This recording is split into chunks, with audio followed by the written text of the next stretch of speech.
জাতীয় দলের টি-20 পরিকল্পনায় যার নামটা আসে সম্ভাবনার তালিকায় সেই তিনিই সবশেষ বছরের সফল ব্যাটার।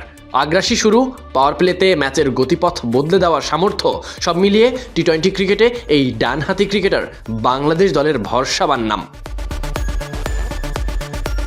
সাইফ হাসান। যাকে নিয়ে ভরসাবান, তিনিই তো সম্ভাবনাময় নাম। কত কিছুই বললাম, কিন্তু বিপিএলের চলতি আসরে শুরুটা মোটেও ভালো হয়নি তার। এখন পর্যন্ত 3 ম্যাচে ব্যাট হাতে এসেছে মোটে 11 রান। বিশ্বকাপের বছর প্রতিটি ইনিংসে যেখানে আলাদা করে নজর কাটতে চাই, সেখানে ব্যর্থতা নিঃসন্দেহেই দুশ্চিন্তার। তবে ব্যর্থতার গল্প সফলতায় মরাতে তো এখানেই থেমে থাকা যায় না। ব্যর্থতার পরই নেট অনুশীলনে নাম লেখালেন সাইফ হাসান।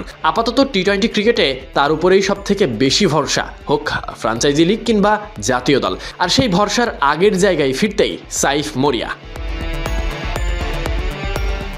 নেটে ঢুকে বল সামলানো দেখে পাওয়া গেল সেই পরিচিত সাইফকে। দেখা গেল রেঞ্জ হিটিংয়ে ব্যস্ত সময় পার করছেন এই ক্রিকেটার। টাইমিং আর বাউন্ডারি আদায়েই মনোযোগী Saif Hasan. Shot, timing, placement, কখনো উড়িয়ে মারা, এই সব মিলিয়েই বাতাসে ছড়িয়ে পড়ছিল কামব্যাকের ইঙ্গিত। নেট সেশনটা শুধু ব্যাটিং অনুশীলন নয়, ছিল মানসিক প্রস্তুতিরও। কোন ধরনের বল তিনি কিভাবে খেলতে চাইছেন, কোন লেন্থের অনুশীলন করা দরকার, এই সব কিছু নিয়ে দায়িত্বশীলদের সঙ্গে স্পষ্ট আলোচনা করেন সাইফ হাসান। যেন নিজেকে খুঁজে পাওয়ার প্রচেষ্টাই সাইফ হাসান।